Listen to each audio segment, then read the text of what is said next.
इस्लामाबाद पाकिस्तान का दारुल हुकूमत है और वफाकी दारुल हुकूमत में इंफ्रास्ट्रक्चर का जो भी प्रोजेक्ट लॉन्च किया जाता है उसको हमेशा प्रायोरिटी के साथ मुकम्मल किया जाता है। यानी जो भी ड्यू डेडलाइंस होती हैं उन डेडलाइंस के आसपास ही उस प्रोजेक्ट को मुकम्मल कर लिया जाता है। पास्ट में हमने देखा कुछ प्रोजेक्ट्स टाइमलाइन के बिल्कुल साथ मुकम्मल हुए, कुछ टाइमलाइन से थोड़ा बहुत ऊपर हुए और कुछ थोड़ा बहुत पहले मुकम्मल हुए। बट जिस प्रायोरिटी के साथ गवर्नमेंट ने इस इंटरचेंज के अंडरपास को ओपन किया है, शायद ही आपको पाकिस्तान की हिस्ट्री में इसकी कोई एग्जांपल मिलती हो। ये सिर्फ अंडरपास 42 दिनों की कलील मुद्दत में मुकम्मल किया गया है। याद रहे, सिर्फ 42 दिनों की कलील मुद्दत में। इस अंडरपास के बनने से रावलपिंडी इस्लामाबाद के रेजिडेंट्स को क्या बेनिफिट होगा, उसके साथ साथ बिजनेस कम्युनिटी क्या बेनिफिट होगा और इन जनरल स्टूडेंट्स को क्या बेनिफिट होगा, इस वीडियो में वो एक्सप्लेन करूंगा। फर्स्ट ऑफ ऑल, जो रेजिडेंट्स हैं F11 के, F10 के, उसके साथ साथ G10, G11 for that matter, जो भी रेजिडेंट्स हैं जो F9 पार्क से आगे की तरफ रहते हैं और वो अगर ब्लू एरिया में कम्यूट करना चाहते हैं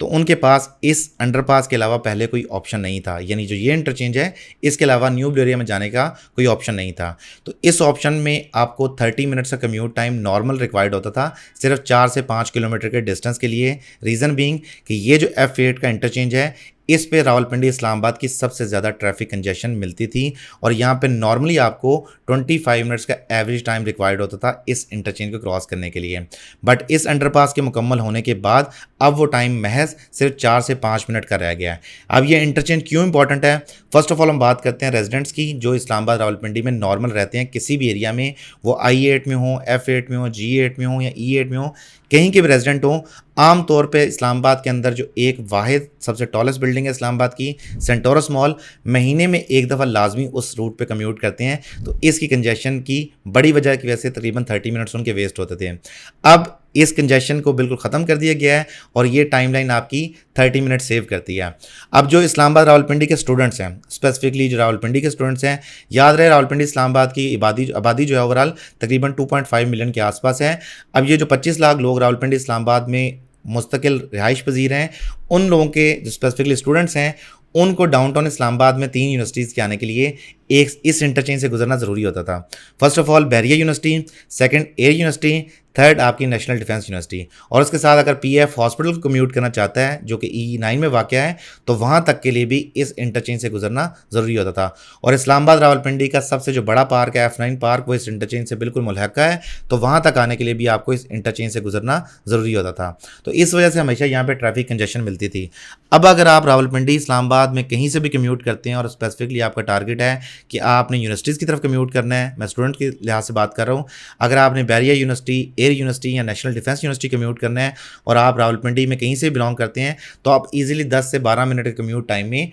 अपनी यूनिवर्सिटी तक पहुंच सकते हैं, क्योंकि बिल्कुल सिग्नल फ्री कॉरिडोर हो गया है। अगर आप I8 से कम्यूट करना चाहते हैं इस्लामाबाद से, I9 से, I10 से, फॉर दैट मैटर अगर रावलपिंडी या पीर वधाई से या आप मरी रोड कहीं से भी कम्यूट करते हैं तो इस रोड से 9th एवेन्यू के थ्रू आप डायरेक्टली यूनिवर्सिटी तक एक्सेस लेते हैं, क्योंकि रास्ते में कोई सिग्नल मौजूद नहीं है। और इस अंडरपास के फ्लो में आने से अब जो नॉर्मल रेजिडेंट्स होंगे जिन्होंने कहीं भी बिजनेस के लिहाज से इस्लामाबाद विजिट करना होगा, जो अदर सिटीज़ के रेजिडेंट्स हैं, उनके लिए काफ़ी आसानी होगी है, क्योंकि आमतौर पे जब भी कोई रेजिडेंट्स किसी भी शहर से इस्लामाबाद आते हैं for the matter of visits या पिकनिक के लिए आते हैं, किसी भी काम के लिए आएँ, तो सेंटोरस का विजिट एक मस्ट विजिट होता है बिकॉज ऑफ शॉपिंग या आप कह लें कि फूड कोर्ट की वजह से, किसी भी रीज़न की वजह से सेंटोरस में कम्यूटर्स जो हैं बहुत ज़्यादा रेगुलर आते हैं। अब इस वजह से इस अंडरपास पे जो था, इस इंटरचेंज पे था, कंजेशन का जो कह लें कि दबाव था वो बहुत ज़्यादा था और अब वो दबाव बहुत कम हो गया है, क्योंकि 4 लेन की आपको ये रोड मिलती है जिसमें 2 लेन्स की आपका अंडरपास है, फिर एक आपकी एक्स्ट्रा अंडरपास निकलती है जो रावलपिंडी की तरफ कम्यूट करती है, यानी कि टुवर्ड्स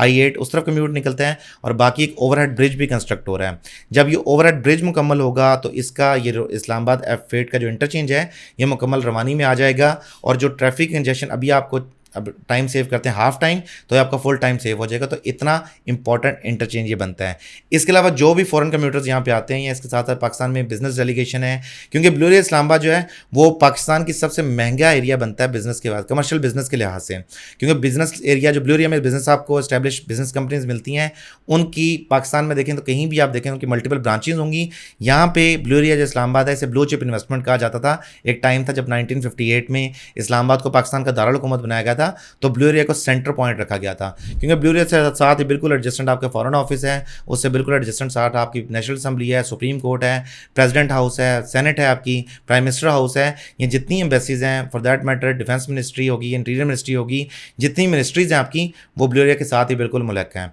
तो इसकी वजह से जितने भी रेजिडेंट्स हैं, जो लोग ब्लू एरिया सेक्रेटरीट में जॉब के लिए जाते थे उनके लिए बहुत आसानी हो जाएगी। उसके साथ साथ जो रेजिडेंट्स कम्यूट करते थे ब्लू एरिया बिजनेस के पॉइंट ऑफ व्यू से, उनके लिए बहुत आसानी हो जाएगी। इन जनरल रावलपिंडी इस्लामाबाद के लोगों के लिए ये बहुत ही बड़ा तोहफा होगा गवर्नमेंट की तरफ से कि जितना जल्दी इसको मुकम्मल कर लिया जाए। अभी देखें जिस साइड पर इंटरचेंज मुकम्मल नहीं हुआ उस तरफ ट्रैफिक आपको बम्पर टू बम्पर नज़र आ रही है। जब आने वाले दिनों में मुकम्मल हो जाएगा तो इस पर ट्रैफिक का जो फ्लो होगा बहुत ही आसान हो जाएगा। इस वक्त अपनी स्क्रीन पे वफाकी दारुल हुकूमत का जो सबसे बिजीएस्ट इंटरचेंज था उसके गूगल इमेजेस देख सकते हैं, और इस इमेजरी में आपको अंदाज़ा हो रहा होगा कि आप ये इमेज जो है अभी तक अपडेट नहीं हुई गूगल पे, लेकिन इससे आप अंदाज़ा लगा सकते हैं कि जो चीज़ अभी गूगल पे भी अपडेट नहीं हुई और गवर्नमेंट ऑफ पाकिस्तान ने उसे अब एक्टिव कर दिया है, अंडरपास को ऑफिशियली ओपन कर दिया है, तो इससे अंदाज़ा लगा सकते कितना स्पीड से काम मुकम्मल हुआ है। लेकिन जस्ट मैं आपको मेम्बर्स की जनरल ब्रीफिंग के लिए, अगर आप ये वीडियो देख रहे हैं तो आपको अंदाज़ा होगा कि अगर कोई भी ट्रैफिक है जिसने रावलपिंडी से कम्यूट करना है, यानी इस साइड से अगर आप कम्यूट करना चाहते हैं रावलपिंडी से, तो आपको ये 9th एवेन्यू लेके आप डायरेक्टली कश्मीर हाईवे पे एक्सेस ले सकते थे। जब प्रीवियसली मेट्रो ट्रैक्स बने थे तो कश्मीर हाईवे का ये वाला जो अंडरपास है, इसके अंडरपासेस हो गए या ओवरहेड ब्रिजेस हो गए या प्रॉपर इंटरचेंज हो गया, इसको मुकम्मल कर लिया गया था। बट ये जो इंटरचेंज है ये अभी तक बाकी था, इसमें प्रॉपरली वही सिग्नल्स लगे हुए थे, वही इशारे थे और वही टाइम आपका नॉर्मली आधे घंटे का टाइम आपको रिक्वायर्ड होता था। F9 एक्सेस के लिए, सेंटोरस एक्सेस के लिए, ब्लू एरिया एक्सेस के लिए, F10 एक्सेस के लिए, कहीं भी एक्सेस करना चाहें, जो इस्लामाबाद के पॉश 3 एरियाज़ हैं, सबसे पॉश 3 आपका ब्लू एरिया इस्लामाबाद है, फिर आपका F6 है, F7 है, F8 है, F9 है, F10 है। इन एरियाज़ में कम्यूट करने के लिए आपको इस पॉइंट पे आके हमेशा कंजेशन का सामना करना पड़ता था, क्योंकि एक इशारा यहाँ पे इस पॉइंट पे था, ये कश्मीर हाईवे से आप आते हैं तो एक इशारा यहाँ मिलता था, फिर यहाँ मिलता था, उसके अलावा यहाँ पे इशारा था, यहाँ पे इशारा था, तो बहुत ज़्यादा आपको कंजेशन मिलती थी यहाँ पे। लेकिन अब क्या हुआ कि अब इस्लामाबाद में जो F10 के रेजिडेंट्स हैं, F11 के रेजिडेंट्स हैं या G10 G9 के रेजिडेंट्स हैं, अगर आप यहाँ से डायरेक्टली कम्यूट करना चाहते हैं टुवर्ड्स ओल्ड ब्लू एरिया, जो कि ये वाला एरिया बनता है, अब इस तरफ कम्यूट करना चाहते हैं तो आप यहाँ से बासानी एक्सेस ले सकते हैं अंडरपास के थ्रू।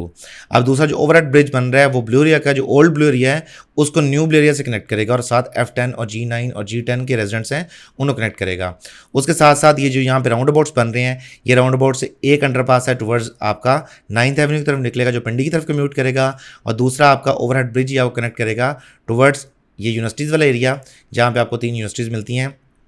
यहाँ पे आपको बैरियर यूनिवर्सिटी मिलती है, यहाँ पे आपको ये आपका ए यूनिवर्सिटी का कैंपस है, ऑपोजिट बैरियर यूनिवर्सिटी का कैंपस है, उससे आगे जाएँ ये आपका नेशनल डिफेंस यूनिवर्सिटी का कैंपस है। तो जो स्टूडेंट्स हैं रावलपिंडी इस्लामाबाद के,